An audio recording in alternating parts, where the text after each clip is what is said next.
So I take my boots off, just walk out there, and the old timer who told us where the bull was, he goes, man, if you can get that thing down to me, I've got a winch and I can just winch him up out of the river for you. And I'm like, oh my gosh, this is incredible. Like, this is so much better. He goes, all I ask is that I get a slice of the liver. And I'm like, okay. And I turn to the game warden and I go, hey, this doesn't qualify as like payment for services, does it?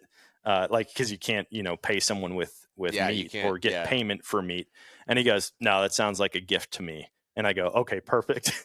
And so then this old timer goes, hey, you know what? Actually, I got a full size excavator coming down. He's got to unload this generator out of my truck. He goes, I could probably just have him drive down and scoop that bull up for you. One tag, 1 week, one shot to make it count. This is for the hunters who hit the road and get after it, no matter the odds. This is Drawn West.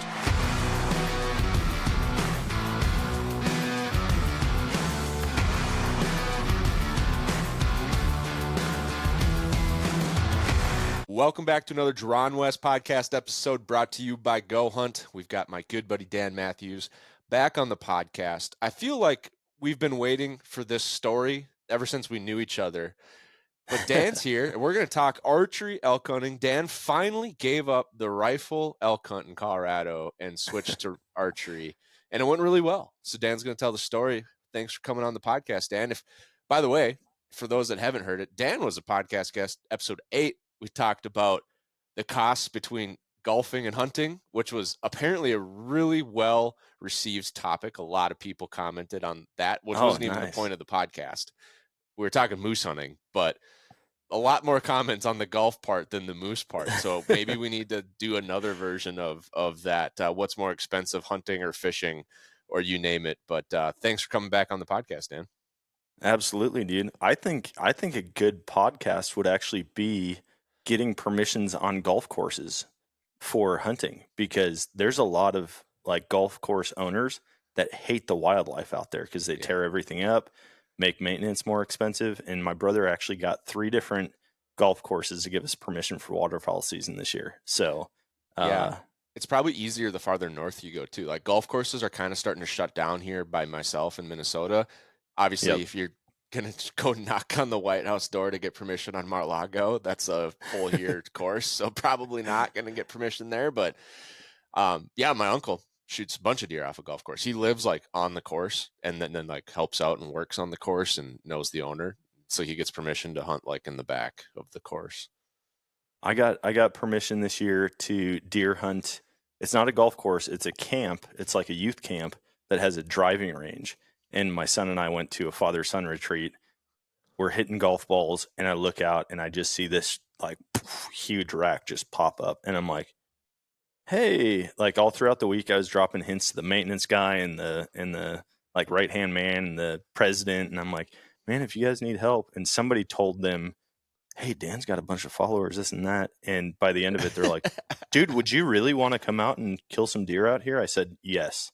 And they're like, anytime you want, grab like one of the side-by-sides or the golf cart. Like there's a trail right behind, go set up stands, trail cameras, whatever. And so I'm like, I'm going to take them up on that now that I'm home for this season, probably. Yeah. You should do it as we'll start a podcast network, and then you can have just the occasional, but the whole podcast is just like the conversation of asking permission, I think would be there like, that's the episode of just like, you want to do what? And then like people are listening to this conversation, like those Instagram videos where he knocks on the door and is like, hey, can I mow your grass for free? And they're like, you want to do what? And like, you mow your grass for free, like for free? And he's just like, yeah, this is what I do. Yeah. You don't have to hire like a wildlife expert or a pest control place. Like I'll just come and do it for you as a service. I'm trying to help you. Yeah. How you could make like a YouTube channel, like the Hunting Public, but then be like the hunting golf. I don't know what you know what I mean? But like you travel around hunting bucks and birdies. Yeah. Something like that. The hunting tee box, the hunting caddy. I don't know. I like it. Yeah. Happy Gilmore You just got it. But yeah, it's just you traveling around to different states shooting giant bucks off golf courses. Happy Kilmore. Yeah, that would be cool. That would be a good one. You'd probably still get sued. Yeah, I think so.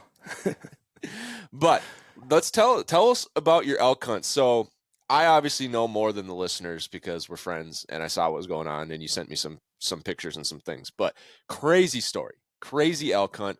But let's go back to the beginning. Tell us like how archery elk got on the radar finally. You've always mentioned it as something like, hey, I want to do it. It looks awesome, but I don't want to give up my good thing that I got going here with elk camp. You know, it was like second or third season rifle you guys were doing. Yep. And the Colorado is just really tough because even residents, like you have to pick your weapon system. You can't hunt like a general season and then just use what's legal. So what was the deal breaker that you're like, all right, this year we're doing archery instead? So, I mean, for years, you know this, we've had conversations on my podcast, on your podcasts, about like Colorado. I just really did have a good thing going. I was 3 for 4 on bulls, 1 for 1 on bucks, and during second rifle season. And so I was like, man, I just don't want to give this up. If I'm going to jump into archery elk, I'm going to do it in a different state. Like I'll find a different place to go. And this year, my plan was going to be to go back out for second rifle. And a poorly timed pregnancy, not an unplanned pregnancy, but a poorly timed pregnancy took second rifle off the table for me. And so, we found out before draw season. And so I just put in for a mule deer tag. And I was like, it'd be fun to get out there and go. I wasn't going to put in for elk. Like, I don't want to burn my points. I've got great points and I've always hunted over the counter. And now everything's basically draw. And so I was like, I'm not going to burn any elk points. Well, I get drawn for mule deer. And I was talking to a buddy of mine, like, hey, dude, I'm going to be out there. If you have free time, you want to come hang out for the mule deer hunt, let me know. And he's like, dude, you need to look into it because there's a lot of leftover elk tags. Mm-hmm. And I was like, so I don't burn points? He's like, you don't burn points. You just like go on and buy them once they come up for sale. So, I mean, I had it in my phone. I had it on the calendar, like get on and buy. Dude, they didn't even come close to running out. I think like 5 people bought the over-the-counter tags. And so I was like, man, this just got way better. Not only can I go after a mule deer, I can also hunt either sex elk. And if my buddies want to come with, they can pick up an either sex tag. And so I called one of my buddies who I knew would be in, and he's like, yeah, dude, 100%. Like, let's make it happen. And so we started that planning process. I don't do like the year-round rucks. I don't do the year-round elk training. I mean, I literally just go about my normal day. And then as I get closer, I go, I don't want to get my butt kicked too bad. I'll start throwing on a weighted pack and go walk around the neighborhood. And so we did it a couple times, nothing crazy, but we were getting all of our gear together. I got all my stuff. I've been shooting out to 100 yards every day. But just never, you know how it goes with archery elk. It's anybody's guess. You might not have a shot opportunity for a couple of years. I mean, Lord willing, you hunt well, you understand the movement. And me going to a unit that I've hunted a bunch for rifle, I feel like it gave me false confidence that like, oh, I'm going to go back in there. I'm going to go to the honey hole. I'm going to find a bull and shoot it. And then I was like, I don't actually have any idea what the elk are doing in this area this time of year. And I started thinking like, oh crap, like this might not be good. I know there's going to be bucks there because they're there year round. There's water holes that I can hunt. And, but as soon as I got the elk tag, I forgot about mule deer altogether. I was like, I'm going to 100% focus on elk and then try to get a muley. So we get all loaded up. I end up, my brother-in-law came, I think he came for the book launch. We launched a book. And so we had this party to celebrate it. And he came out and, my sister-in-law was like, hey man, if you want to take Alan on any hunts, let me know. I go, well, I'm actually heading out to Colorado in like 2 weeks if he wants to join. And he's like, dude, I would totally join. And she's like, his boss would have to come too because he's a huge fan of yours and like he controls his time off. And so then she calls him like while we're sitting there talking about this. hey, do you and Alan want to go hunt with Dan? And he's like, yes, 100%, we're totally in. And so I was like, man, this is perfect, because neither of them are hunters. Like, neither of them have ever hunted, but they love being outside. They're active dudes. And so I was like, you can come and experience it. And then I've got 2 more strong backs to help me get this elk out when I get one down. And so we end up loading up, leaving Missouri, heading out to Colorado, and had to pick them up at the airport. But I called my buddy Sean, who got me into elk hunting and who invited me to his second rifle camp. And I told him, like, hey, we're going to head back in there. We're going to look at a couple different units probably. And he goes, dude, that spot, like right at the front of our unit that we can't hunt, that we always see animals at? And I go, yeah. He goes, you can hunt that with your bow. And I'm like, what? There's no way. And he goes, yeah, we just never hunt it because you can't hunt it with a rifle or a muzzleloader. It's only open for archery. And immediately everything was just like, I was so fired up, telling my buddy, like, dude, we're going to kill elk. Like, we're going to for sure kill elk and a mule deer, because like, this is a hot spot as long as it's not over pressured. Yeah. And so we got out there. It would have been Sunday afternoon. Our plan was to get to camp. We had to stop at Walmart, do a last minute supply deal at Walmart, pick up our tags, all that. Well, I made the mistake of having my tags shipped to the house, and I thought I had plenty of time for them to get there. I had my mule deer tag. My elk tag did not come. Yikes. And so then I stop at Walmart and I'm like, hey, I need a reprint. And they're like, season started. We can't reprint. And I'm like, well, what do I need to do? Like, I need an elk tag right away, because like, I plan on hunting tonight. They're like, you have to wait till tomorrow and go to an actual CPW office and get it reprinted there. They're the only ones who can do it. And I'm like, so I'm losing my whole first evening, my whole first morning on minimum. This. Yeah. So we ended up going out that night. I just left my bow at camp and we went out and just glassed, and I showed them a bunch of different parts of the unit. And so we found 2 really, really good bucks. And I was like, okay, cool. We know they're just chilling here. They're bedded down. Like, we're going to get back on these deer this week. And so didn't really see any elk that night. And so we went back to camp, just kind of debriefed, got a game plan together for the morning. Like, you 3 go out, glass, try to find animals. I'm going to book it into town. I'm going to be there when it opens and get my tag and come back in, and then we're going to hunt. And so they ended up getting back on those bucks that morning. They were on a high spot looking for elk, and ended up, one of them caught movement. And so they saw the bucks, and on the way back to camp, I see a bunch of cows and like a spike and a little raghorn that had just left that chunk of public that my buddy was talking about. Okay. And I'm like, okay, they're there in the mornings. This kind of worked out, because now I know where they're exiting to, what public or private they're going on to. Mm-hmm. And so I got back, got in the side-by-side, grabbed my bow, went and met the guys, made a stock on a couple mule deer bucks, and it didn't work out. Like, they were gone before we got even close. Yeah, they were like, I'm sitting there, and I told the guys, I was like, hey, don't text me, don't call me. Like, you can't use electronic communication for any of this stuff. Like, you just need to flag. We're going to be on top of the mountain, and I might text you and say, hey, we're at the peak. And then I was like, and then we'll look through our binos and just look to see where you're doing the whole, like, where they went. And I just kept getting this number, like, I don't know. And so we pulled the plug on that. I told them about the elk. So we went down there that night, and we had elk bugling on both sides of us. Nothing came in. We didn't see anything until we were walking back to the truck, and we could see this pretty decent, like, 5x5 bull in the river bugling. And like, we heard him, and then we saw his silhouette in the river. It was just kind of a perfect setting, and he was crossing the river onto public land. And so I'm like, dude, this is perfect. Like, I told you guys we were going to get on elk.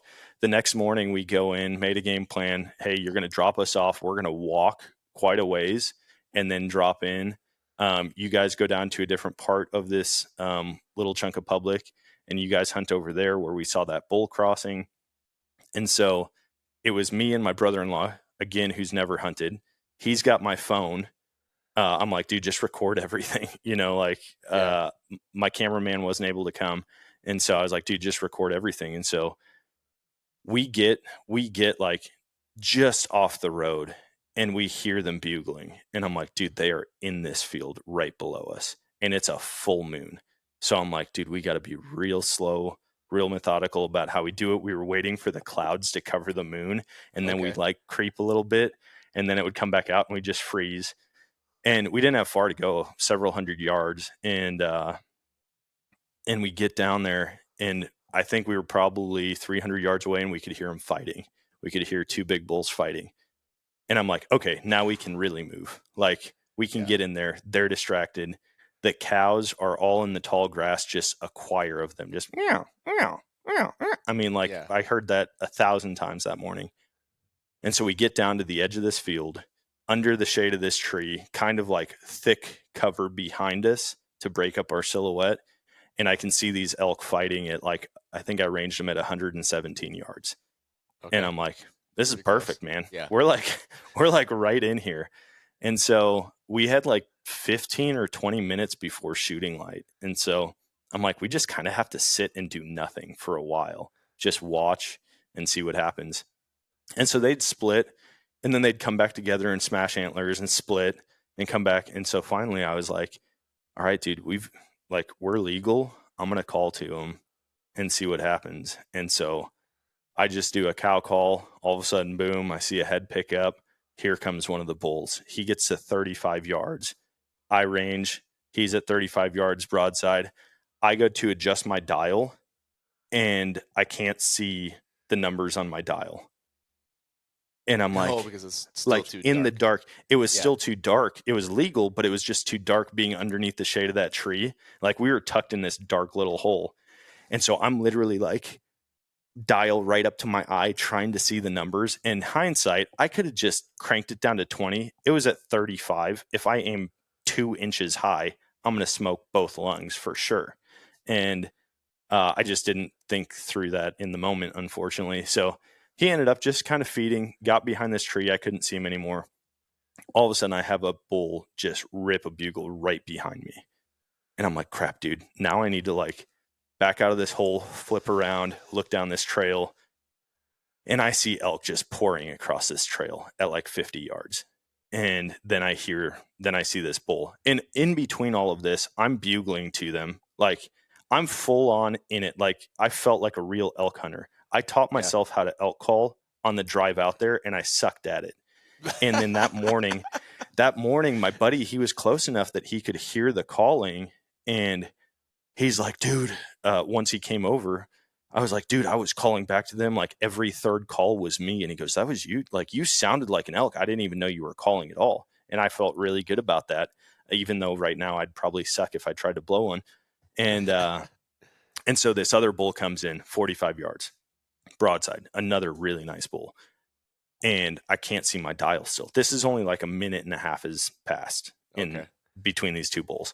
And I'm like, crap. Well, the cows that came in with that bull, they just kind of started trotting through this field and cleared the whole field of every elk. And I'm devastated. I'm like, I had 2 bulls inside of 50.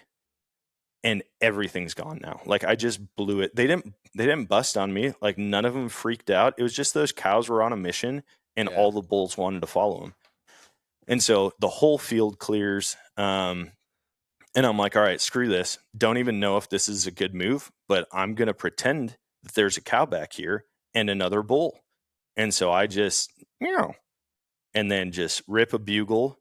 And I'm just kind of throwing together this series of calls that, again, it's not tried and true. I have no idea if it's going to work. And I just see this rack pick up all the way over on private. And I go, dude, there's one. He's interested. He bugles. At this point, my brother-in-law, every time I put my hand back, he's putting my bugle tube in my hand. I'll bugle, hand it back to him, and then start glassing. And we just got in this really good rhythm of that where it's I told him, I'm going to cut him off every time. Sure enough, this bull just trots all the way through this tall grass from private, through the tall grass on public, out into the open field. And I'm like, I'm going to kill, like, I just called this bull in. This wasn't like we snuck in on him. I called a bull in. This is incredible. And so he comes in, he stops at 60. I range him. Then he swings into 45 and he's broadside at 45. I adjust my sight. I can fully see it this time. Like, it's probably 15 minutes after the initial encounters. I dial to 45, get drawn back. He like busts me after I'm drawn back and I'm about to squeeze, and he busts me and bounds off. And I'm like, just with my mouth, I go, meow. And he stops and turns perfectly broadside. I estimate about 60, hold a little bit high on the chest, send it, whack. And I'm like, oh my gosh, I'm freaking out. Like, my heart's racing. He loops around in the field, starts running up the trail towards us. We have to get off the trail because I think he's going to run us right over. He cuts back in and does this like real sharp turn, like almost angled like a motorcycle rider on a curve, And so I'm thinking like he's going to pile up right here. And then he just catches his legs and goes and is gone. Right back to where I saw him on private. How close was he when he was running at you? Probably like 20. Oh, geez. Yeah. So, like, I mean, it was to the point where I didn't even grab another arrow because I'm like, this is self-preservation mode. Like, I'm not going to get another shot. This thing's going to run us over. And so I'm literally just like jumping off the trail. And so once he caught his legs, though, he takes off. I could see my arrow wasn't in him anymore. Initially, when he ran off, I could see, like 1.5 feet, 2 feet of my arrow sticking out. So I'm like, It's fully through one lung for sure. Having the right tool for the job can make all the difference in the world, and that applies for our Western hunts too. Especially if you're coming from the Midwest like myself, because if you don't have it, there's no going home to get it. That's why many of us Western hunters are also gear junkies. And the same is true for the folks over at Go Hunt. They have built the Go Hunt gear shop to be jam-packed full of the best, highest quality gear needed for your Western hunts. They try out everything that gets into the shop, and if they don't like it or if they don't use it, it doesn't make the cut. So if you need something for your next trip, Go Hunt has something for you in their gear shop. They've got everything from optics, camping gear, accessories, apparel, footwear. They've got packs. They've got some of the best brands in the industry. So if you're in the market for some new gear, consider checking out the Go Hunt Gear Shop. They're an avid supporter of the outdoors. They're supporters of this podcast. And most importantly, they're supporters of you. They want to help you be more successful in the West. So there's no better place to shop for your gear, information, or knowledge than Go Hunt. And if you use the code DRAWNWEST when you check out, you're going to get 10% off most of the regular priced items in the Go Hunt Gear Shop. So head over to GoHunt.com, get the gear you need, use the code DRAWNWEST, and get the right tool for the job this fall. Yeah. And I was like, I don't know if it made it to the second lung, but obviously, like 18 plus inches of arrow is plenty to hit vitals. Yeah. It wasn't like it was wheeling around or whatever. It was pretty solid in there when he's running.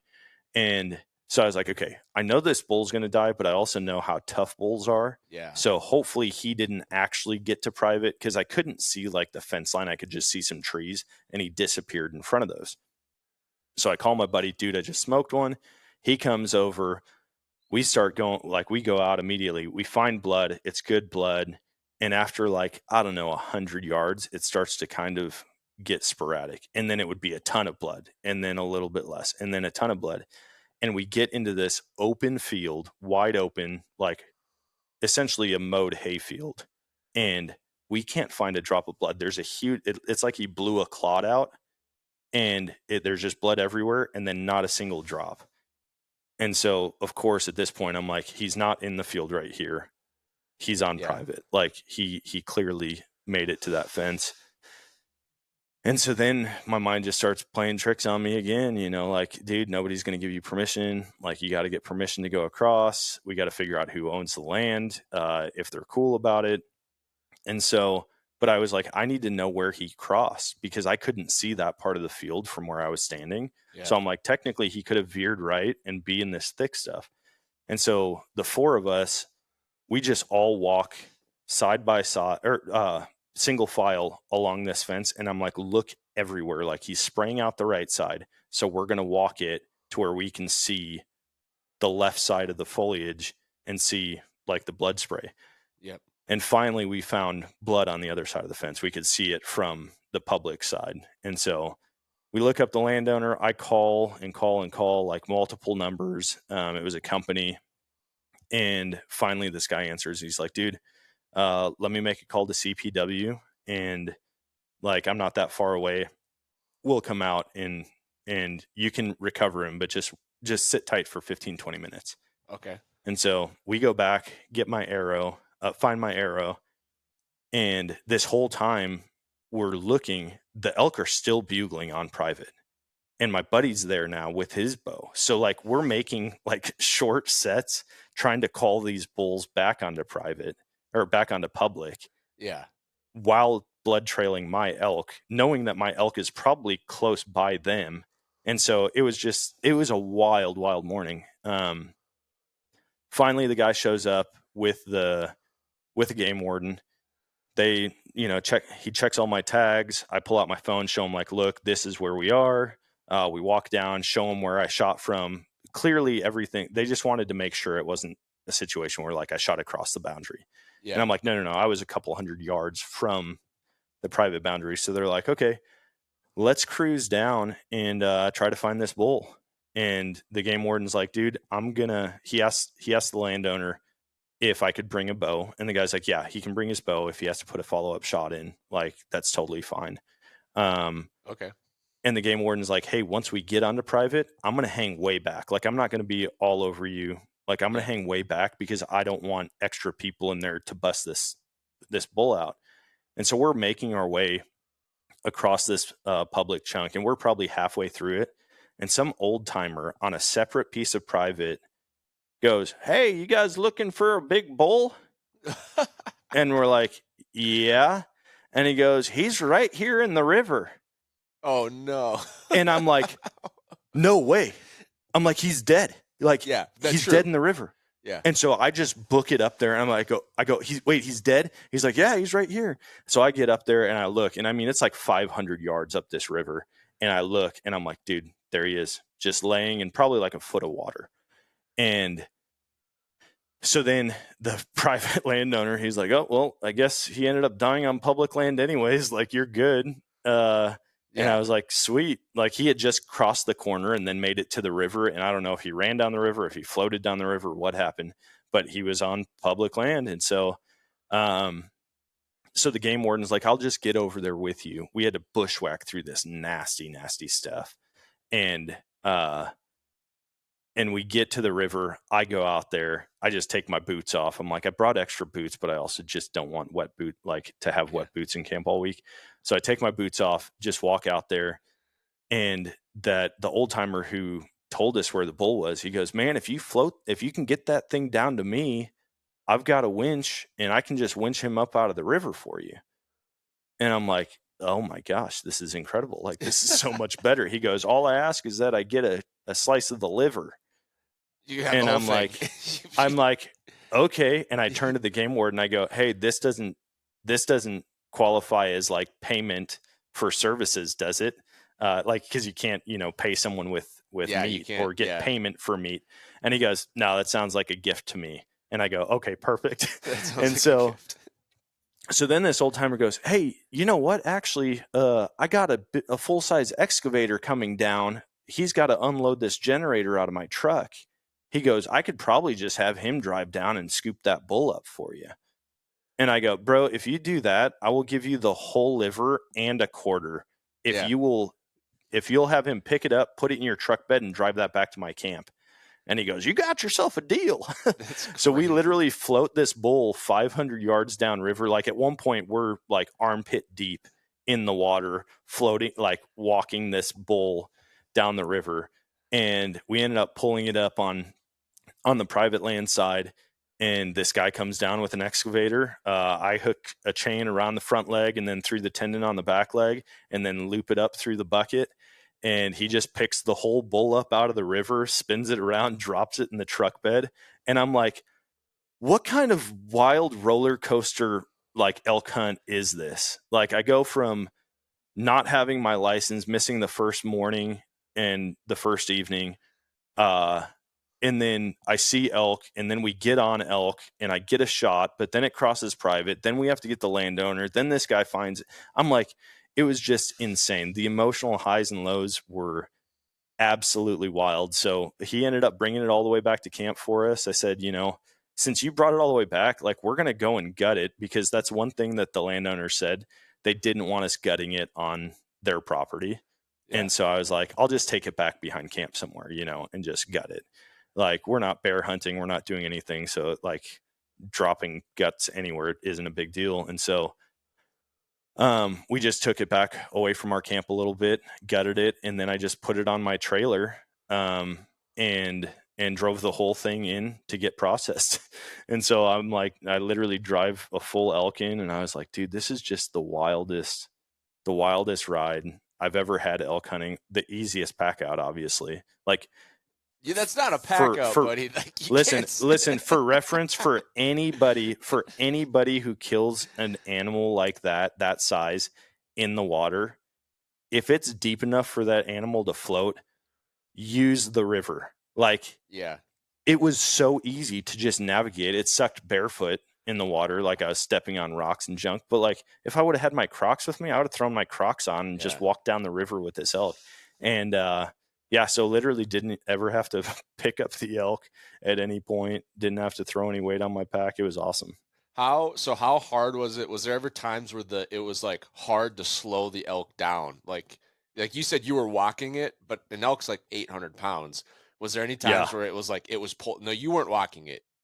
It was dragging you. Yeah, there were definitely times where it was like, all right, he's moving pretty quick. Like, we got to hold on to him. Because, I mean, we were going anywhere from like calf deep water to thigh deep.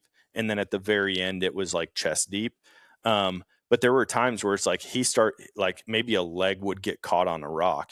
So then I have to like walk around him, break him loose from the rock. And now he's coming and I'm downriver of him. So I'm like having to get out of his way while maintaining control of him. Yeah. And so that was there were a couple times where I was like, dude, had I not moved my foot at the right time, like, that may have just snapped my leg. But, like, had I brought any rope with me at all, we could have easily navigated him down the river and not had a problem, or just tied his legs up so that they didn't keep catching on stuff. But yeah, we basically just grabbed the antlers and then we let him float in front of us for the most part until he would get caught on something. And then when you got to where you wanted to pull him out, you just kind of got him over to shore and got him stuck on shore. Just grabbed him.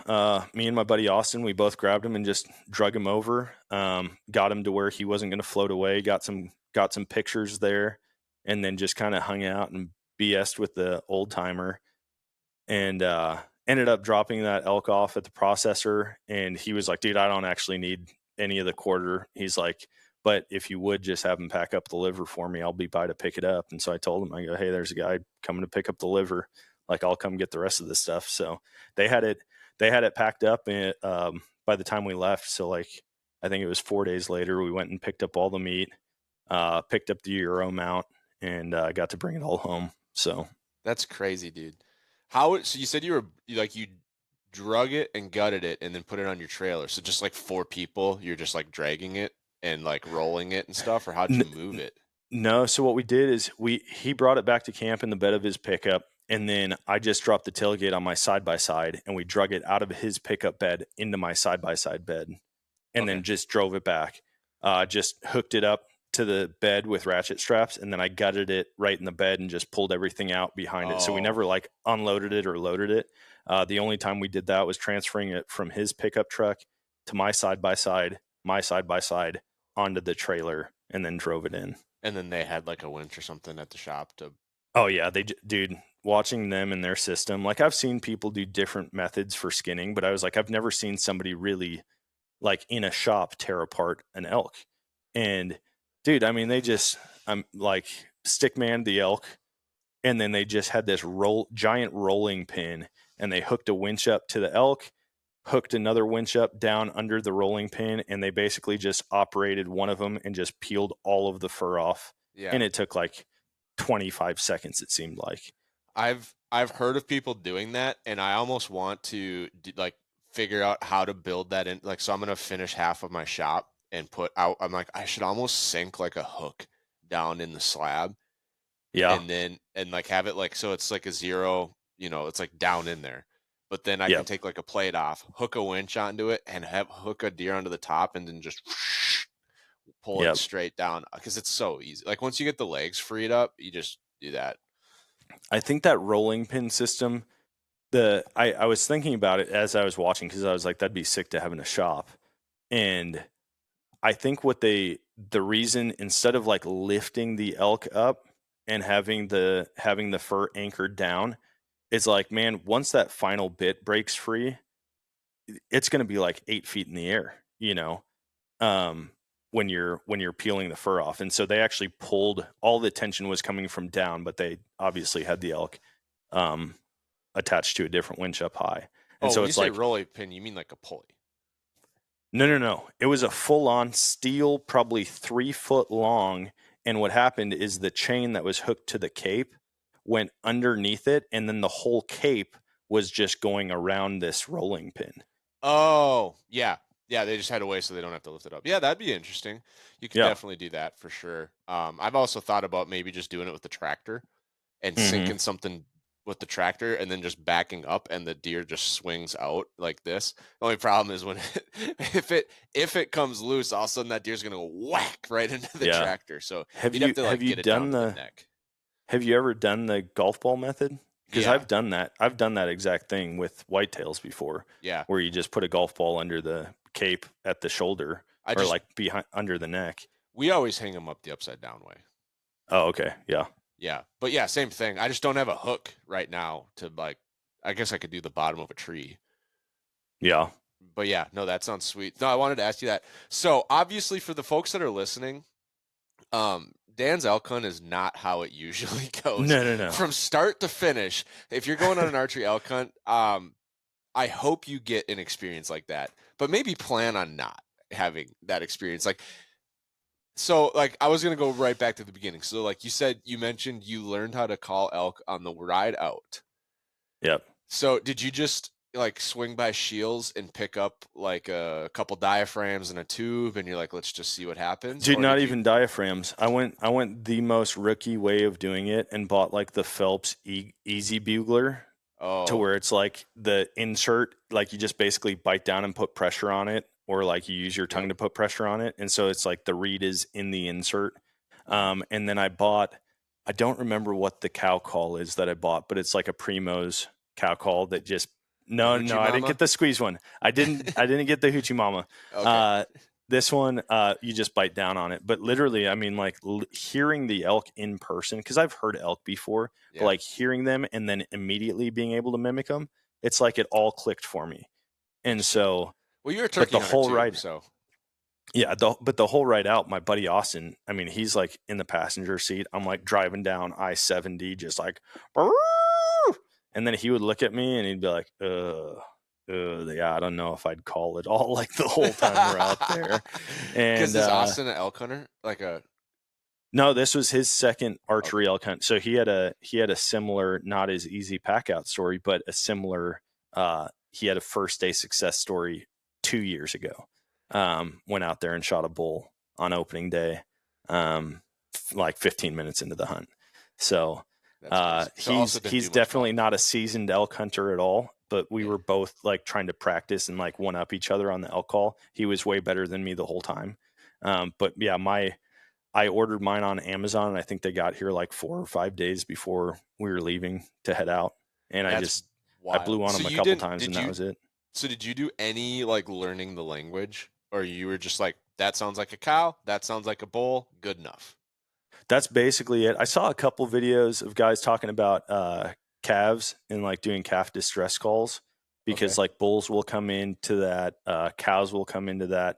But he was saying like cows just don't like other cows. And so sometimes when you do cow calls, like the lead cow wants to take all of the other cows out of there and just leave town. And so I was like, oh, okay, sounds good to me. So like I was trying to practice calf distress calls, and And then at the end of the day, it was like, man, if I can pretend to be a bull down here, like it's early enough in season that they haven't been called to by 100 hunters, like, and I'm already right in on top of them. This isn't me trying to call from 1,000 yards away. I'm Right. 100 yards away from these Yeah, elk. that's good. And so it was like, they didn't even hesitate. It wasn't like, I wonder if there's an elk. It was like, I'm coming over. Like, I need to see who this is. And That's crazy. It's yeah, crazy that I just like hearing your archery hunt from like, so I feel like you're just a guy that's like, hey, we're going to figure this out on the fly. for sure. You have good luck generally. And Yeah. also just, you hunt a ton. So like, is it luck or is it just the fact that you're always doing this and that's your system and you're always learning fast and, finding ways to win? Who knows? Yeah. Probably getting more and more towards the like, this is what I do and it works for me and it's not luck. Our group is all engineers and pilots. So very process driven. You guys would hate me. The amount of times I'm like, oh, I forgot that. I should have brought that. And you guys have like triple checklists. Oh, I'm dude, like, did you see that we just released the Drawn West checklist? I did see it, dude. I love it. Yeah. Also, that's way too much stuff. I would never. The paper version. And then there's a PDF version I'll show you. I don't know if you saw, like, I haven't done very much social for it yet. I need to do that. But there's a PDF version. If you get the Acrobat app, make sure I'm in screen. You can like zoom in and just like check boxes. Of course, now there it goes. It's hard to hit it. Oh, dude, that's so great. And then you can save to Adobe Cloud. So if you like pack on Wednesday night half, and then you come on Thursday, you open the app up and all your check marks are done. And then on the bottom, you can enter like your own, like, I don't know, river life jacket or whatever you excavator. Think you're gonna, excavator, tow chain. Yeah. And then the cool thing for anyone that like needs something where you're probably like, oh, I never even thought of that. What should I get? Oh, you know what I forgot? Oh, no, this is rifle hunt, so we don't need calls. Everything's linked. Like if you want to check out like what I actually use, it'll pull up like the pack I use, the calls. Oh, dude, that's super sick. Yeah. So super cool product. We're just released it. So, but yeah, no, we're list driven, but we're also like, we all learn the language and like all 17 different calls, like the difference between like a glunk and a chuckle and like a herd. I've never even heard glunk before in my life, so that tells you how good of an. Dude, a glunking is the goofiest. You take your bugle tube. This is a roll of toilet paper because I have stuffy nose. But you just I love that. That's what you had. No, I don't. I run out of Kleenexes too fast. But you take your bugle tube and you go like this and you hit it and it goes. And but it really is like that note is like a very guttural, like coming from the loins. And if you hear that, it's literally like, that means they're close, like danger close, like get ready to draw. They're within 50 yards because it doesn't travel very long. Yeah. But it's just like, yeah, it's kind of a lame, like soft noise. Dude, I'm going to show you how I do my checklist, and it's probably going to give you a nervous tick, but it's literally just in my notes. Yeah. In my notes. And but this is the same checklist right now. It says elk hunt, but right before a deer hunt, I'll just change the title to deer hunt. So I don't have multiple. And you're like, oh, shoot, I have my elk tag. Oh, dude, for real. I'll be like, oh, I didn't really need this at all. Like, I'm sitting in the woods in Wisconsin, but I brought my spotter scope that's 60 power. Like, well, probably didn't need it. That's hilarious because you know me, I do deer camps too. So we did rifle elk because it's coming up, but then I'm working on deer camp. So we'll do both archery and firearm deer camp. We'll even probably do a late season whitetail version. Yeah, and then I skipped antelope because antelope seasons are kind of over already. Yeah. But yeah, no, that's hilarious because just like the process driven, we learned like all of those calls. Like I'm like, wow, on the way out, bold move, Cotton. Like dude, I should start. That's my style though, man. Like I don't plan anything ever. And in fact, like this Wisconsin hunt that I just went on, I forgot to put it in the calendar. So I had to tell my wife, who's 36 weeks pregnant at the time, 34 weeks pregnant, like, hey babe, I forgot I'm leaving for like 7 days next week. And she's like, what? And I go, you knew about it. I just forgot to put it in the calendar. She's like, it doesn't happen if it's not in the calendar, you know? Yeah. And so I was like, sorry, but I gotta start packing right now because I'm a week away. And so that's just kind of how I live my life. And I figure it out on the fly. Like the guys that I hunt with, you know, Clifton, he's like, dude, I'm going to put boots on the ground for 5 days straight and just scout, not even carry a bow and Yeah. figure out where the big bucks are. And I'm like, dude, I'm going to go and find one rub line and sit on that rub line all week long and I will kill something. Yeah. Like, I'd rather just go. I don't want to spend my time hiking around. Like, I want to be hunting. Clearly, So I don't want to spend my time packing my elk out. I'm just going to float it out. Hey friends, if you're listening to this podcast, I know you're an avid hunter just like myself, and we are always looking to get more time in the woods each season. One of the ways that's helped me get more time in the stand is by using Maverick hunting blinds. When I'm comfortable, I stay in the stand longer and I'm more focused on deer.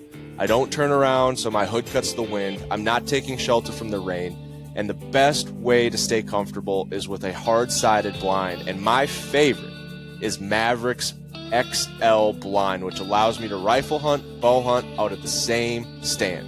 The best part is Maverick has a blind for every spot. So whether you're looking for a rifle-only option or a bow and rifle, even a round blind to cut down some of that wind resistance, Maverick has you covered. No matter which option you go with, you're going to be comfortable and sit longer in the stand for all of your upcoming hunting seasons. Go to MaverickHunting.com and use the code DRAWNWEST, that's one word, DRAWNWEST, to get 10% off your next blind and elevate platform. yeah, dude, I'm just going to float it out and have an excavator pick it up.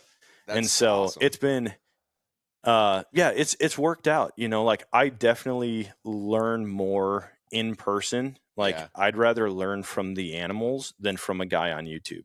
I feel like I'd rather the child learn that did terrible with homework and then just showed up to the test day and was like, oh, I figured it out because I did it.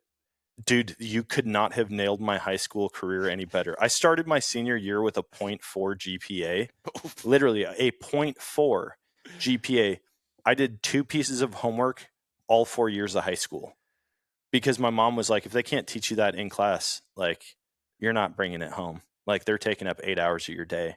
And so she just gave me the green light to not do homework.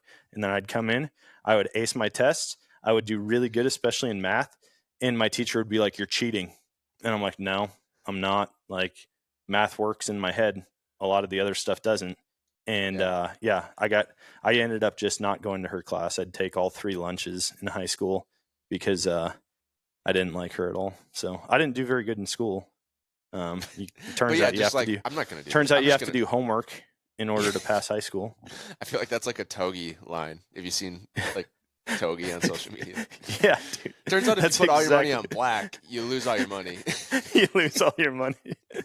Yeah. So, and it's just crazy because when it hit me that I was like, oh, I bet he didn't look at the language, the elk language at all. No. When you mentioned I was like, I just tried to call and he stopped.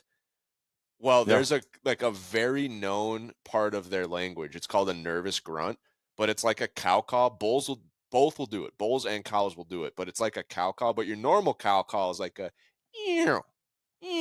right? The nervous grunt's like a it's really fast and it goes from high to low like sharp. And when you do that, any elk will just boom lock up. It's the same as the whitetail, like interesting. Yep. And what it is those an elk makes that sound when they think there's an elk nearby, but they can't see it. Okay. It's like, show yourself. Well, when that bull's walking and all of a sudden he hears that, he's like, I didn't even know there was an elk there. And all of a sudden he's like, holy shit, where'd that elk come from? That's like, you know what I mean? And they just almost always just boom, they'll lock up. It's the brat version for elk hunting. And I was like, oh, he just stumbled across something. Because you would probably do it over. I was like, I just call and they stop. And then eventually like, oh, if I call shorter, they seem to stop faster. And then all of a sudden it's like, I just do a short call, like and they stop and you're just kind of learning it on your own. But that's where we bought books on how to learn the elk language.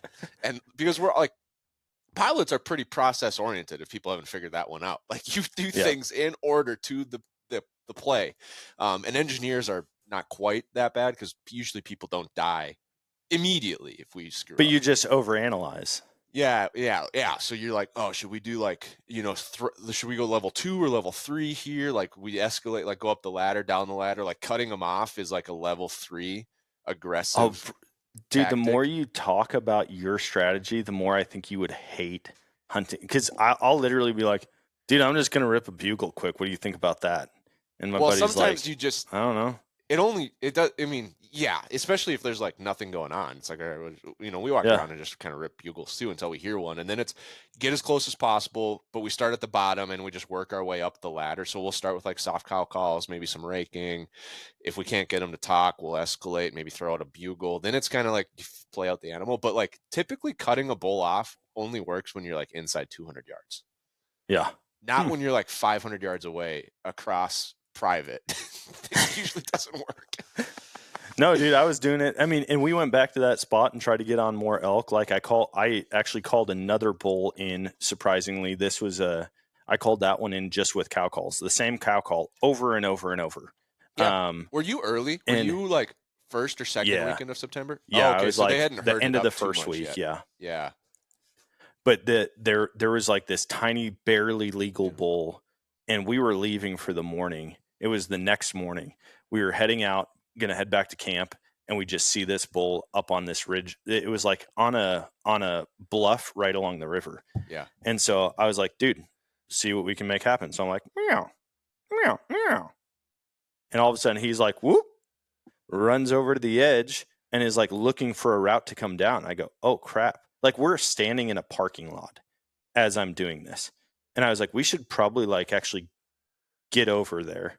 And I mean, he was, I don't know, 500 yards away.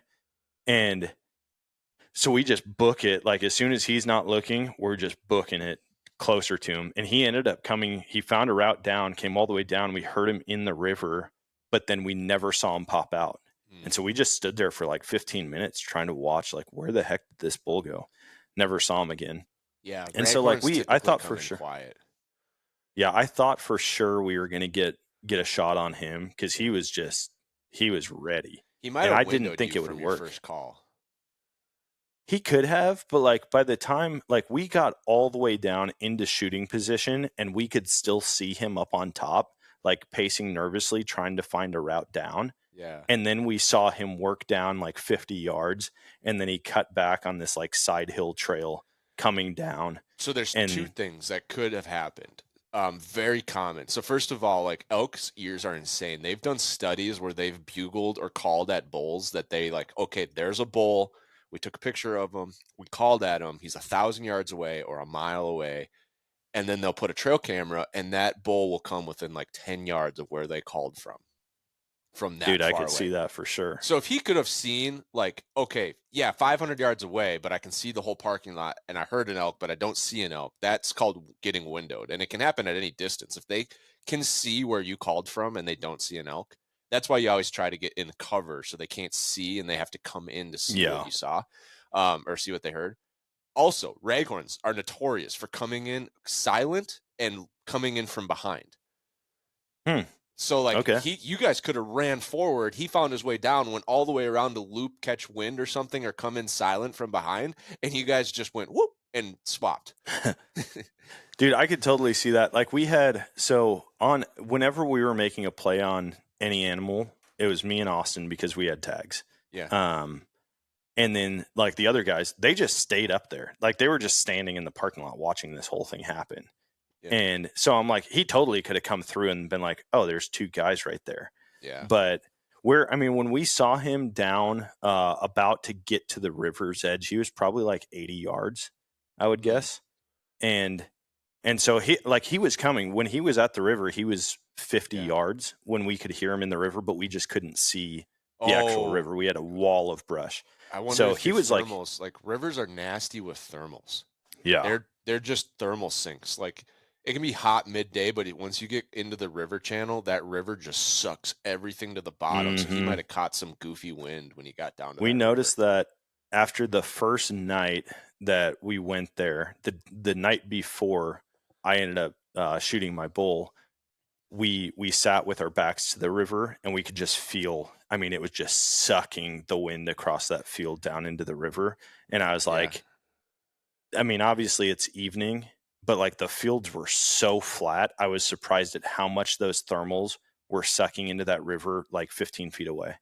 And Wait, I that was like, water's 40, 50 degrees colder than the air. Not be 50, yeah. but 30, And 40 then degrees colder, and it's moving. yep. Yeah. With that river moving, I was like, all right, now we know, like Yeah. next time, because we got there and I was like, all right, the wind is in our favor from where these elk are. We know where the elk are. So they would have to go downriver from us to wind us. And so Yeah. I thought we were in a perfect spot. And I mean, we would have been, but they just came out after dark. So Yeah. It makes me wonder if we should do like a full podcast just about like the elk noises and like things they do, things that have like basically just go through a list of everything our group has fucked up and yeah, why. And then you're like, oh, we didn't know what that noise was. We didn't know what glunking was. We're like, oh, this is kind of a weird noise. What do you, hey, Dean, you hear that? And then there was a bull 50 yards away. Yeah, no, but yeah, I feel there's a like that'd be lot to super it. helpful. Yeah. It'd be super helpful for guys who just like, for me, I'm like, oh, there's obviously different calls. I didn't realize there was that big of a range Oh, in elk calls. there's probably 30. We don't use them all. We generally know, like the big ones, chuckles, right? A lot of people are like, oh, they're like, oh, he's coming. Well, he Yeah. just told you the opposite. He wants you to come to him. That's what chuckles mean. Mm, They do that to okay. round up all their cows and like, hey, we're getting out of Dodge. And everyone's like, oh, he's coming, he's coming. No, he's not coming. Yeah. He's doing the opposite. He's trying to get you to come to him, and then you can work your way in as a cow. He thinks he's calling in a cow, and then you get like into 80, still can't see him. Then you cut him off with a bugle, and he's like, someone's just trying to come in and steal my cow I've been working on. Yeah. But yeah, no, we should do that for sure. If anyone wants that, give us a comment or DM, and we'll do a full breakdown. Maybe not this year, maybe next year. It seems a Yeah. little And I late. won't be part of that at all. You could just listen and be like, that makes sense. Oh, that makes sense. No, I mean, it was for real, just an in the moment decision for me. I was like, dude, That's there's cows and there's bulls. And like, if he hears a cow over here, it might pique his interest. And then if he hears a bull, he thinks, crap, dude, some young buck just moved in here and grabbed this cow. yeah. And so I was like, I'm just going to, like, in my mind, that's just kind of my thought process. I was like, yeah, this might work. We'll give it a try. And then all of a sudden, he came in on the line. So a part of that is like just killer mentality. Like we're just gonna do it and we're gonna see what works and we're gonna figure it out on the fly. And that's a huge part of hunting and elk hunting. Like, you're not gonna have a trimmed lane. Like you got to figure it out and get a way to get an arrow there because no one's trimming your lanes. There's no food plot. You know what I mean? Like you got to get used to shooting through shit. And that, I mean, you didn't. You kind of had more of an open terrain a little bit, but yeah, that's I think a big hang up. For sure. The other part, oh shoot, where was I going with that? Gosh darn it. I got so engaged in my line of thought, I missed it. you're saying killer mentality. I mean, I really think, I know what you're talking about. You just have to find a way to get it done. Yeah. And that's how I go into every hunt. And it comes across cocky to people who don't know me because we'll talk about it the night before, like what's everyone's plan tomorrow. And every night I'll give you the same answer. I'm going to go kill the biggest buck or the biggest bull of my life. Like that's what I'm doing tomorrow. That's the only thing on my agenda. Yeah. And everyone's like, oh, okay, here we go. But like it works. Like it happens. It doesn't happen every time, obviously. But with that bull, with my biggest rifle bull, I literally told all the guys that the night before. I said, hey, where's everybody going? What's your plan? And then they told me and they asked what my plan was. I said, I'm going farther than I've ever gone. And I'm going to kill the biggest bull of my life. And they're like, yeah, okay. Sure enough, we get on elk and some of the other guys with me, they were like, dude, we can't shoot an elk back here. This is so far back and it's so nasty back here. I said, dude, you can head back. I said, I see elk right now at like 1,000 yards. Yeah. And I'm going to make a play. Bothers me. And I was like, if I see a decent bull, I'm going to shoot it. Sure enough, those two of the guys left, and it's me and one other guy back in the backcountry, and I see whale tails coming through this pine tree right next to a bedded like 5x5. Yeah, that's And I go, awesome. there he is.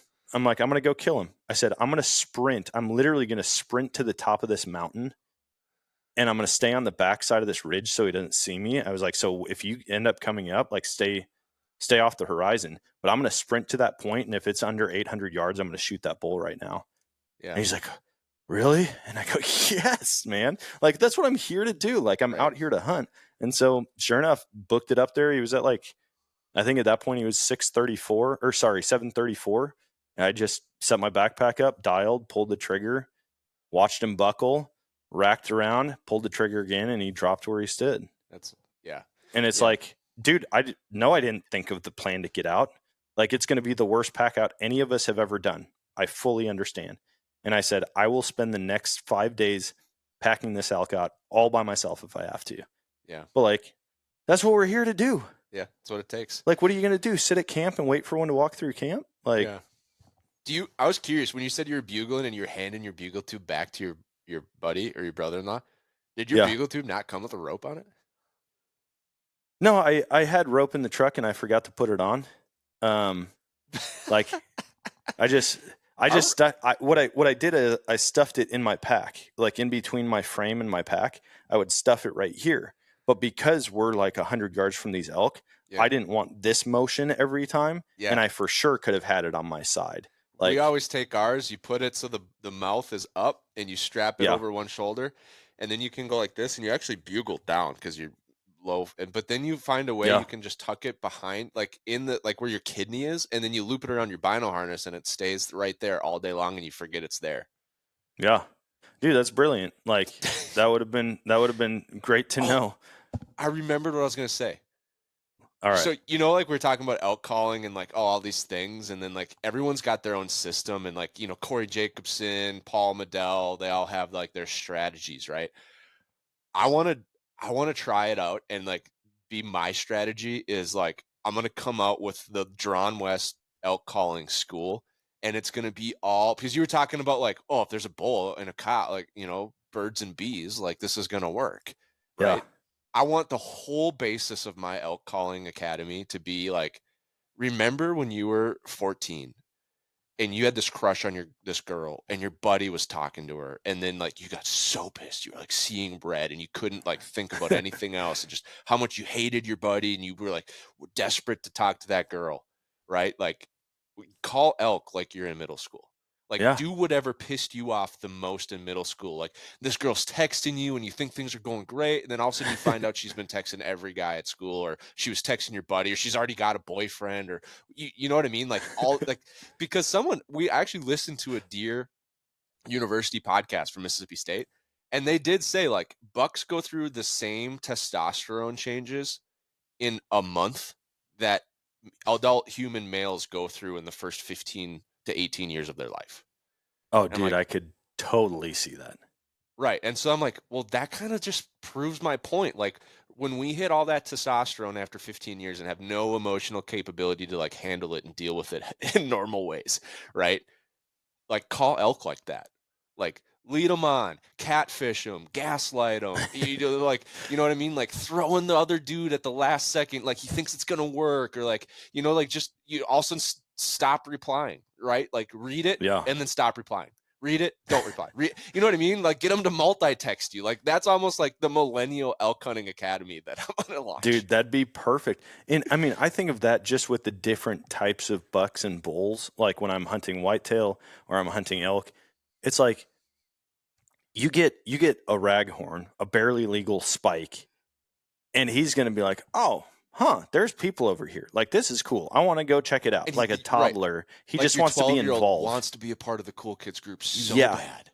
And then I think like a raghorn is like a frat boy who's like, dude, I can get anybody. Like a satellite bull. Sorry, raghorn. Yeah, a raghorn's just like that high schooler who's like, oh man, dude, I would love this, but I don't know if I should. Like, I know this is wrong. Everyone's always told me it's wrong, but I really want to do this. And then you have the satellite bull who's like the frat boy who thinks he can take everybody. And he's just like, dude, I'm going to come in and see what's going on. I'm going to beat that guy up and steal his girl. And then They don't think you that. have like the older Satellite bulls bull. don't think that. They are like toxic frat boys where they know they wouldn't win in a straight on battle, so they're always like sneaky, like, oh, you don't have to tell them. Like, let's just go hang out as Oh yeah, friends. yeah. You know, let's here have a couple drinks. Like, oh, it's a good time. Hey, she said yes. Yeah, because you right. So But herd then bulls the are big like bulls. those Yeah. are like finance bros that it generally works 99 times out of 100, but the one that says no to them just drives them crazy, and then they have to like figure it, you know what I mean? Yeah. Or But it's like like, I've always viewed elk like that. I've always viewed whitetail like that, that it's yeah, just like they're dudes. I mean, like even in the animal kingdom, guys are guys. yeah, And like there's one thing that rules our thought process, you especially in know? September. Yeah. And so I'm like, Or I don't February for know, Dan. dude, or February. Man, that's wrong timing for sure. Yeah. I was curious, one last thing on your hunt. The blood trailing, were you thinking like what would you said it was like heavy and then nothing, and then heavy, then nothing. Like what was the distance between those? I mean, I think it was just from him bounding. It was probably like 10 yards, Yeah. maybe. I I was mean, gonna say, especially downhill, I think like whitetail hunters expect like this steady stream of blood that we get sometimes with our whitetails, like heart shot yeah, whitetail, flatland, small steps, and like, and maybe not like a constant connected line, but like you can always see the next piece of blood, right? yeah, On a good whitetail blood trail. We've done it on elk where my brother shot one and he went downhill. He was going downhill, and it was like almost, I think one time he said there was 20 yards between where he landed. Because you could see it, like it was such downhill that you could, it would be like a crater and then another crater and then another crater. It was like on average, it was like 10 yards between. And I think yeah. people just don't realize like that's how big an elk stride can be if they're booking it. And so you're like, oh man, this doesn't look good. I think it's literally, it probably was just like literally he hit, all that fluid rushed out, you know what I mean? Just like sloshing back and forth. And like that's just how big they are. That's just how far they Yeah. step. Oh, And dude, I want they people go to so like far. think it's not like weird if that happens to them. Like just keep going. It's probably fine, especially Yeah, downhill. keep going. Don't get worried about it. Like, just keep on it and stay consistent. Because I think, like, as I was looking at that, I was even in my mind just playing out how the blood is responding as it's coming out of him. Like, And it's if probably you're like driving his down a breathing highway, cadence is just 30 feet apart. yeah, his breathing cadence, his strides, but then it's like as the blood's coming out, he's moving forward. So that blood is moving through the air. It's not just falling straight to the ground. Like it is also moving with him as it's coming out. So it makes sense that as he comes down, that's the shortest distance from the blood exiting him to the blood hitting the ground. So that's where it's going to be a bunch. And then Yeah. it's like a couple drops. But when he launches, it's like there might be some right there.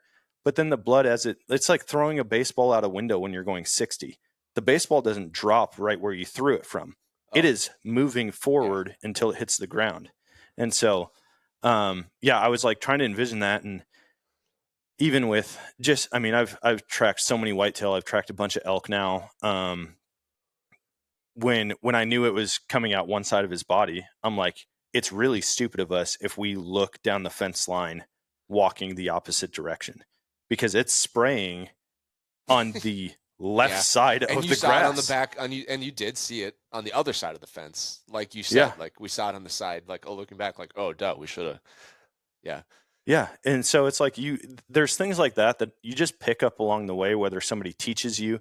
But for me, that's how I've always done things. Like in the moment, I try to be really logical about it and like, okay, how does this play out? That's how I'm going to pursue this. That's how I'm Yeah. going to blood trail. That's how I'm going to call. That's how I'm going to do all this. Now, I could probably learn a lot in the off season by actually studying this stuff. But part of the fun to me, I could probably learn is a just lot by learn. actually doing my homework, but Yeah. But like, that's part of the fun to me is yeah, like, I figure it want out. to figure this out. I would rather learn it. It'll stick with me longer if I learn it in the field on my own than if I hear 5 guys give their rendition about it on YouTube. Yeah, So that's true. That's fair. Did you ever find out what happened with your shot when you gutted it? Did you hit both lungs? I feel like you would have with 18 inches of penetration. I didn't really look at it that heavily. Okay. I just kind of I think more than anything, it was, I didn't fully think through gutting him from the bed, like pulling that size of guts and stuff out. It makes a pretty big splatter when it falls 4 feet out of the bed of a side by side. So at that point, I was just kind of like, how messy do I want to get? And so I literally just pulled everything out, grabbed the heart. Obviously, the heart was good. I knew that wasn't anything. And so then we brought that back to camp, and then ended up having to discard it anyway. Like, we were planning on frying it up right away, and I couldn't get my Blackstone to work. Don't know why. It just, like, it would light and then it would just go out, and then light and go out, light and go out. And so by the end of the week, we got it to work, but the heart wasn't any good at that point. So Dang. Yeah, sometimes those regulators freeze up. yeah, I think that's what it was. I think it just froze up. And so but yeah, we had the heart out to fry it up that first night, and then I thought someone had put it, because I had the Blackstone on the side by side, or not on the side by side, on the trailer, and the heart was sitting next to it. And I go, hey, could someone just throw that in a cooler? Well, like 2 days later, I was in the tent, like our gear tent that we set up, and I'm like, what smells? Someone had put that heart just like in the corner of the tent in a Ziploc bag. And I was like, it didn't make it to the cooler? Like, what? So then, yeah, I had to go just throw that out, Dang. which was unfortunate. Oh, well. I was excited for that. Yeah. Oh, well. But, dude, heck of a first elk hunt, man. You've archery elk hunted for 2 hours.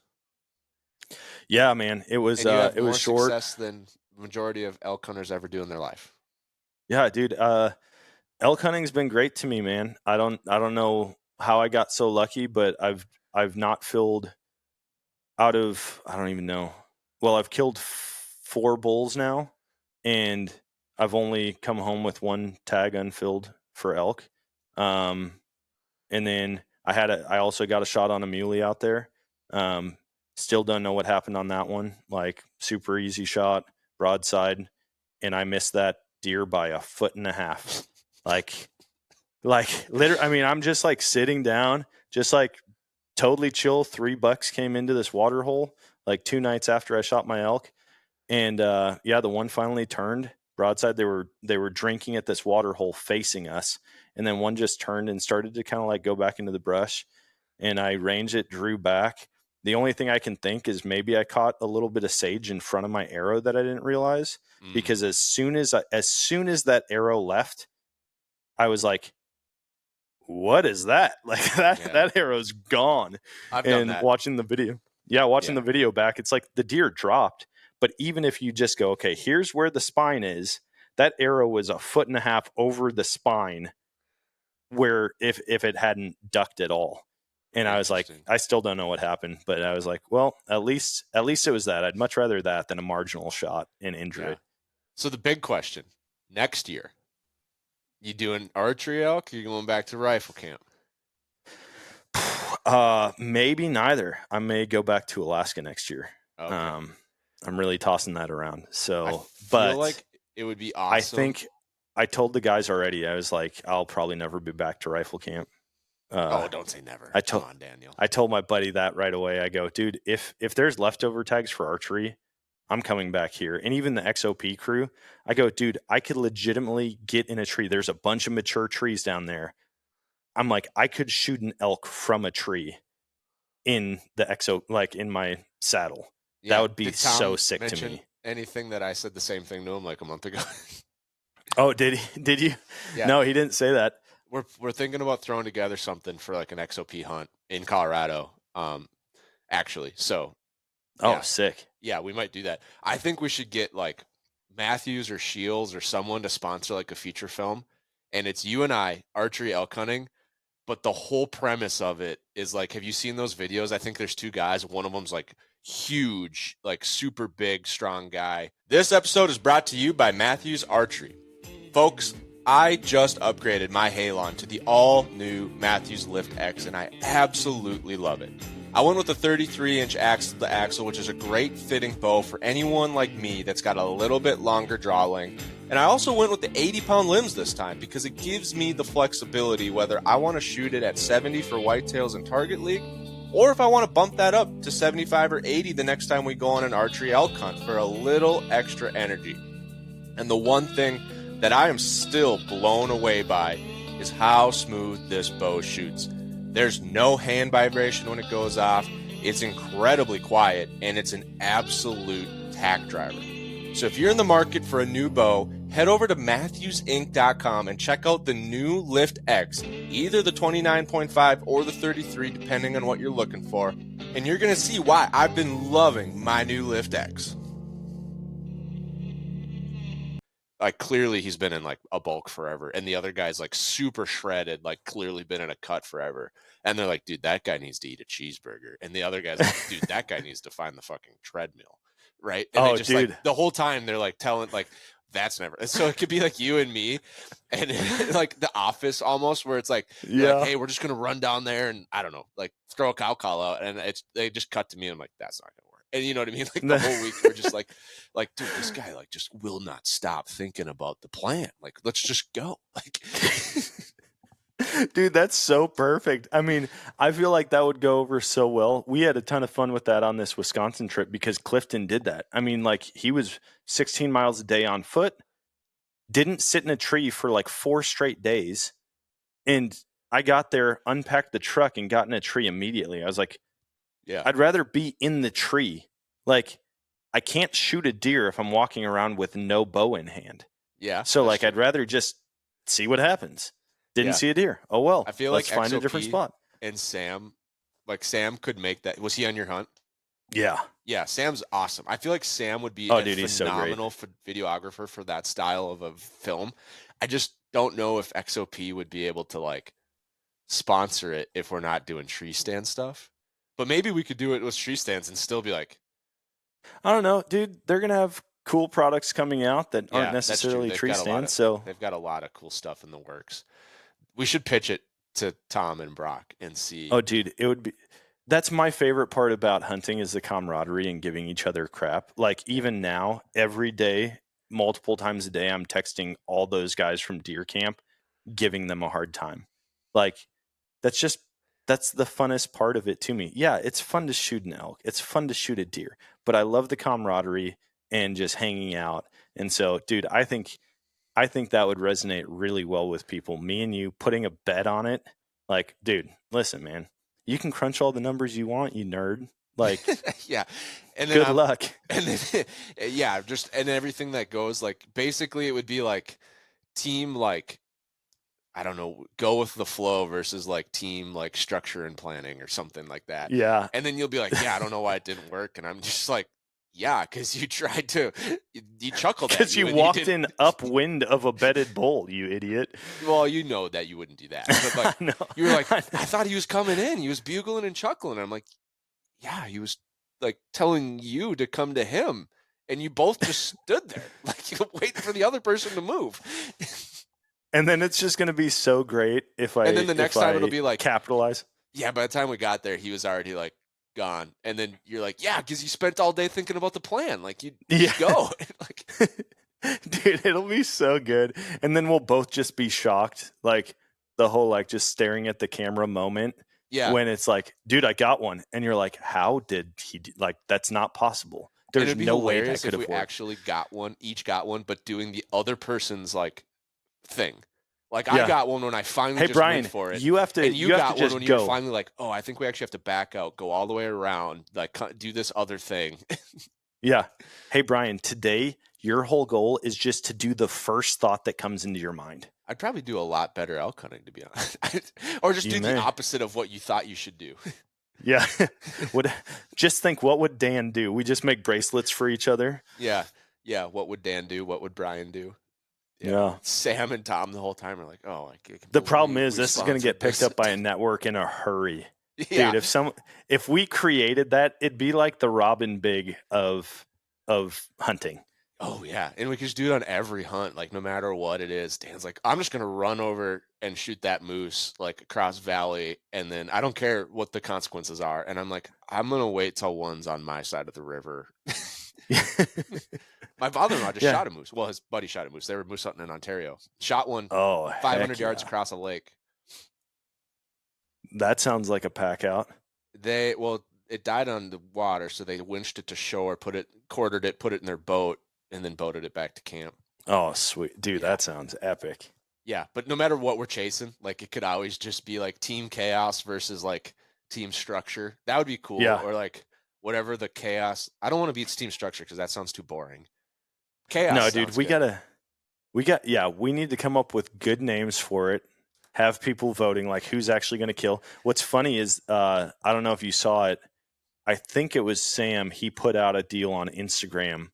Like, who do you guys think killed? Yeah. And I got I got the least amount of votes.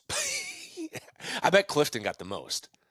Well, the problem is he did it with a picture of like me, Logan, Tom, and somebody else was in the picture, and he's like, who killed? Oh. Well, it looks like Tom killed. Like, yeah, he's like they always walking make up. Tom like the center of all their media, and then they give him crap that he's the center of all their media. Oh, dude, I call Tom Joe Biden.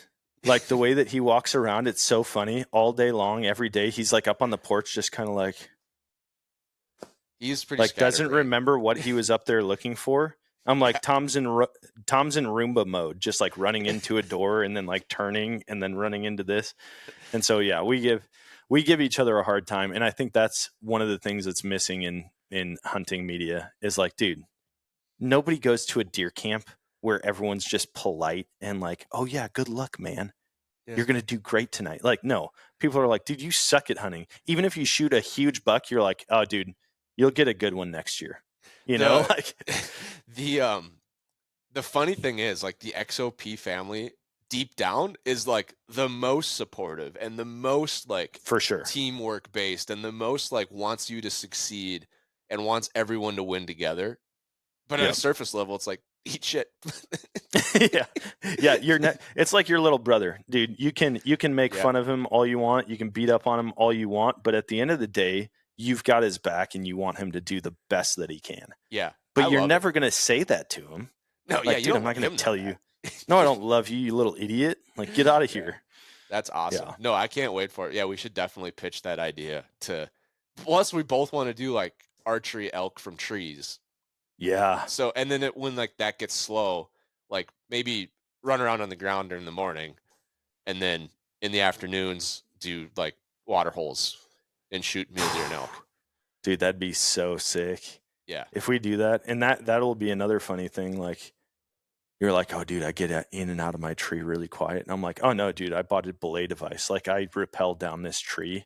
And like, if I see an elk out there, I'm just going to rappel down and try to run over toward it. And I'm going to be like, what is he doing? You guys are like down, watching me from 1,000 yards away. Like, dude, what is Dan doing? Why is he out in the field? Dude, we had this exact scenario happen on one of our elk hunts. Not with the tree stand, but we're hunting elk. There's snow on the ground. We had some fresh elk sign in the snow. So we're doing a 3x1. So 3 shooters, 1 caller. My brother was calling. And all of a sudden, one of our guys on the left starts to like veer off too far. And it's like, hey, it's been like an hour and a half and we haven't seen Adam. And so Ben's like, okay, I'll go back, cut his tracks, figure out where Adam is. You know, we'll hunt this way. Like, let's just meet up. And we're not that far from camp, so it doesn't matter. So me and my brother keep going. Right? So now it's like another hour. Probably been gone for like 2 hours separated on this mountain.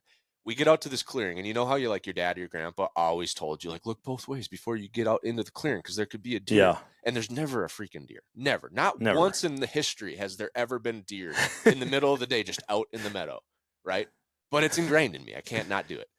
And so I get there, and I look, and smack dab in the middle at 50 yards is a bull elk at 2 o'clock in the afternoon. And I'm like, what? Yeah, what? And so I just blew it on a bigger bull like 2 days earlier. Like had to range, tried to dial, stop, all the things. You know, it blew it. Came through my window way too fast. Didn't know how to stop him, or didn't do it. So this time I'm like, for 2 days I've just been like Navy SEAL. Like, what's my process? What's my process? Like, we need to figure this shit out, right? And so sure enough, ranged him 53, dialed, drew back, stopped him, put the pin on his shoulder, pulled the trigger, hit a tree like an inch in front of my broadhead, right? I couldn't see it. I didn't know that there was a branch coming out. And my arrow goes like you missed yours by 18 inches. I missed mine by 18 feet. I'm not even joking. World's worst experience with a lighted knot, because all I see was my lighted knot go sailing off the mountain.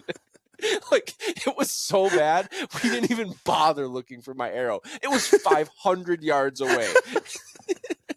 Was terrible. And so this bull, it would have been better if you didn't see the arrow and you're like, did I hit him? Did I hit him? It would have been so much better. I was like, well, fuck me. Like, that's not... And so the bull like jumps, goes ahead. My brother steps out with like a like the last Mohican, pulls one out of his quiver, pulls back and goes, how far? and I'm like, I don't know. Like, by this point I'm checked out. I'm like, I don't know, 60. And my brother just goes, thwack, and shoots. Hit him. The bull like drops, spins around, and starts booking it down the mountain, like in 2 feet of snow. Mind you, it's September 18th, 2 feet of snow. And so my brother is like getting another arrow, and I'm like, forget the arrow. Like, he's probably gonna like pile up. Let's like get out there and watch. So we start running out of the woods, full speed, like way dangerous, going full speed downhill like an elk, making 30-foot bounds in the snow. If there would have been a fallen log or anything, we would have just ripped the leg off for sure. We go like 200 yards and realize like, okay, he wasn't going down. He's gone. So meantime, while all of this is taking place, Ben had caught up to Adam. They're up mountain of us. We don't know this. Adam, like Ben sneaks up behind him. Adam is sitting down on the edge of this woods, right, with his bow out, and Ben thinks Adam's just like taking a break. And this is grizzly country, like serious grizzly country. So Ben goes, he takes his phone out and he's gonna like do the and then like start teeth clapping. And Ben really likes to mess with us. And so he's got his phone out. He hits record. He's about to do that. Adam comes to full draw. Adam has no idea Ben's here, right? And so Ben can't see what's going on because he's not that close. But he's like, oh my gosh, he's gonna actually shoot something. So he like keeps his phone out, right? And all of a sudden you see Adam go at full draw, just looking around like, what the heck's going on? Comes off full draw and then like stands up, right? And Ben's like, what is this going on? From Adam's point of view, he had the same bull at like 50 yards. It was like an equilateral triangle, right? And all he sees is the bull just take off while he's at full draw. And me and my brother come busting out of the woods at full speed after. And Adam's like, you boobs, like you just wrecked it for me. Like I was at full draw on this bull and you two idiots just come running out and wreck it, right? Because he didn't know we shot. He was too far away. Like it was the weird like triangle where all this was in the same place, but he couldn't hear us shoot or anything. And it was hilarious. So he meets up with us. Like we turn around and Adam is just coming down the hill and we're like, hey, Adam, right? Because we're on cloud 9. We just shot an elk. And he's like, what the heck are you guys doing?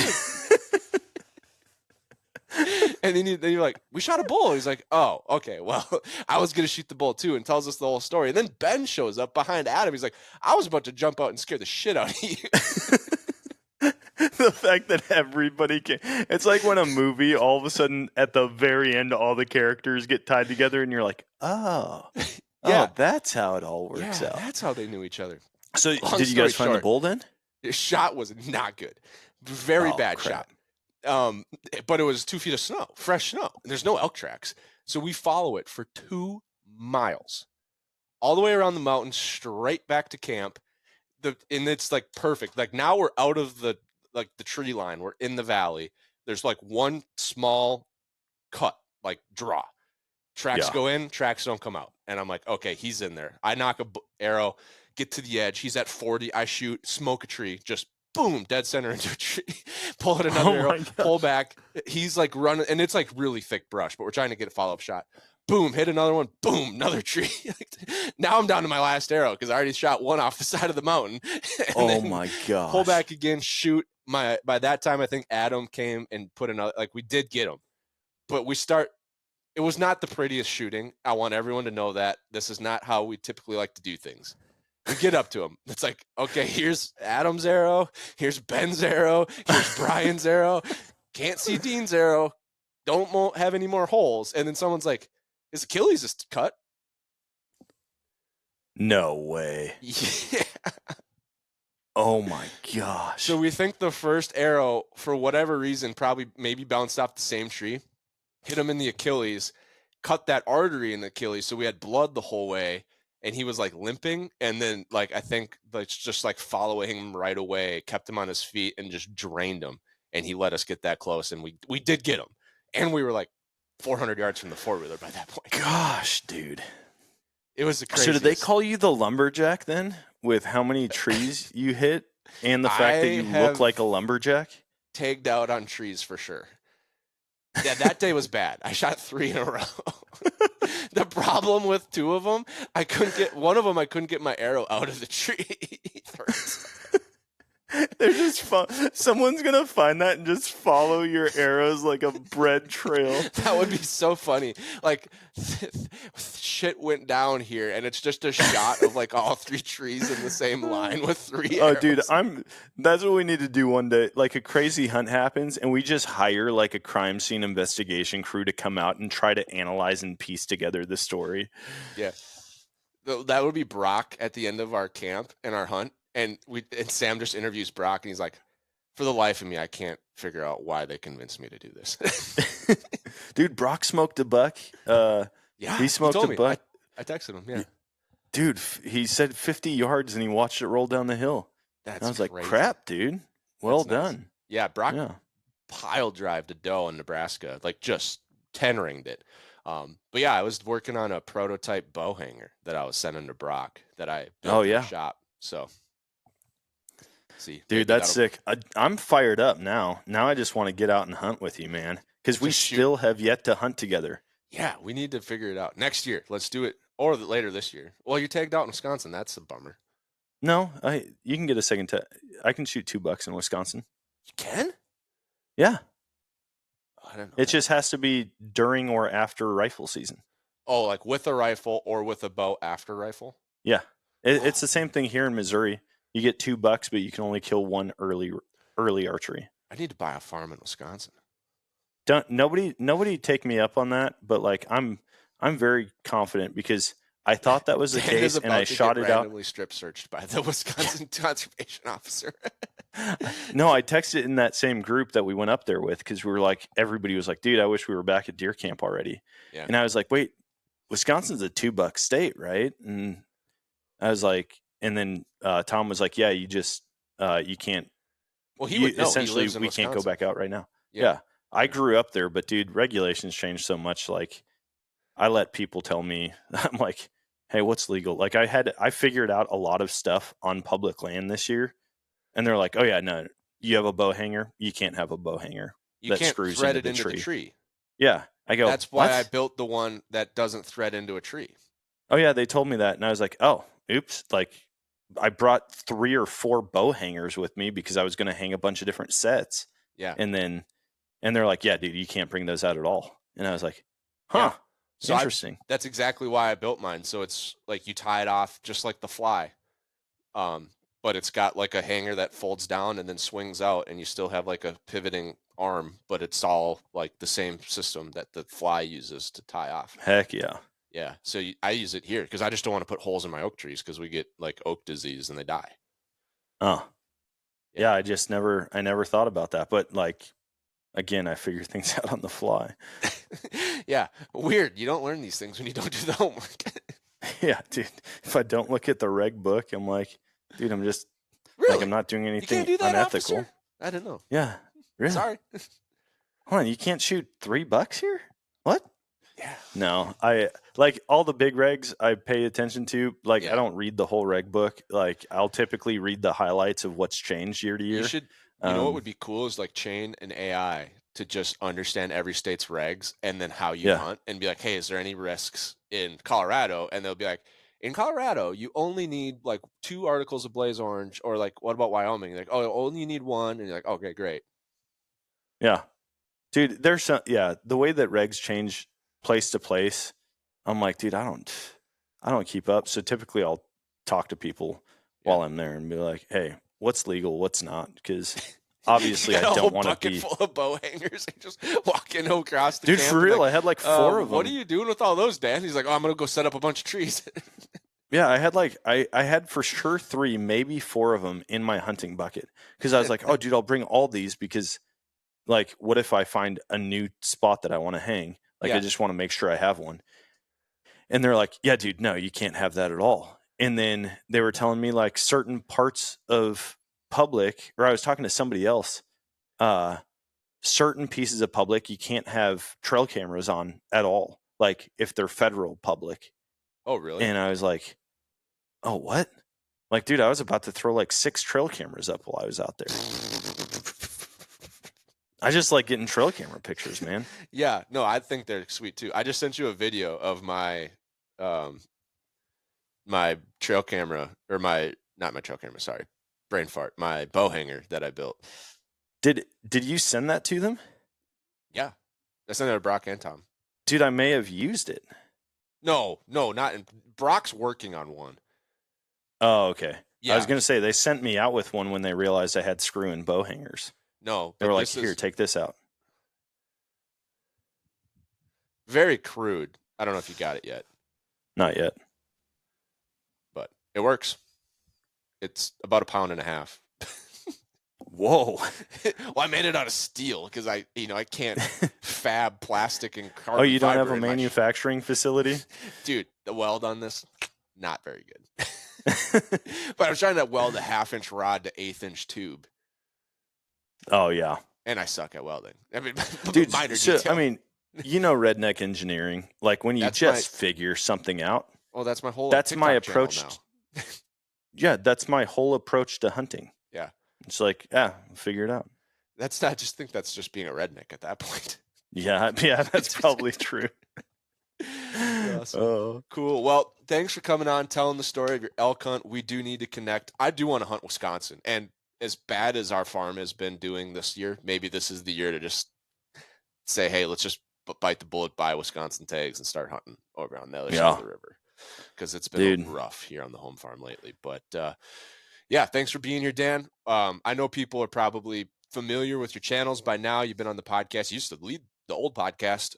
But just in case someone's listening to this for the first time, let folks know where they can follow you, your adventures, and where they can find the rest of your content. Yeah. So all the hunting and just marriage humor related to hunting is at the Nomadic Outdoorsman on all platforms: TikTok, Facebook, Instagram, YouTube, and I think Pinterest, even though I didn't even know I had a Pinterest account. And then just the marriage stuff and like everyday life stuff is We Are Dan and Sam. But awesome. That my wife has way more followers, so you should follow the Nomadic Outdoorsman instead of that one. Or both. I don't care. Yeah. No. Let's do one of those things like Leslie and Cody Marlar, where they're like fighting for $1 million and getting no. Oh, dude, I've lost on all platforms already. So that's okay. Go for 2. go for 2. Yeah. Awesome. Well, thanks for being here, Dan. Thank you for listening, folks. Until next time, stay tuned.